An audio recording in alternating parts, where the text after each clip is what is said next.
नमस्कार, जय हिंद न्यूज मराठीमध्ये आपले स्वागत आहे। काल दिनांक 28 मे रोजी महाराष्ट्राचे उपमुख्यमंत्री नामदार एकनाथराव शिंदे यांच्या उपस्थितीमध्ये कार्यकर्ता मेळावा व पक्षप्रवेश सोहळा थाटामाटात हजारो शिवसैनिकांच्या उपस्थितीत संपन्न झाला। याच दिवशी म्हणजेच 28 मे रोजी स्वातंत्र्यवीर सावरकर यांची जयंती असते। शहराच्या मधोमध असलेल्या सावरकरांच्या स्मारकास वळसा घालून उपमुख्यमंत्र्याचा ताफा जिल्हा परिषद शाळेच्या मैदानाकडे रवाना झाला, परंतु सावरकरांच्या स्मारकास अभिवादन न करताच पुढे गेल्याची चर्चा अहमदपूर शहरात दबक्या आवाजात सुरू आहे।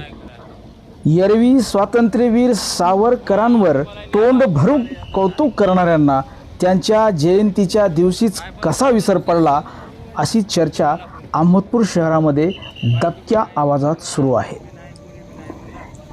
उपमुख्यमंत्र्याच्या जाहीर सभेमध्ये पत्रकारांशीही गैरवर्तन झाल्याची चर्चा सुरू आहे।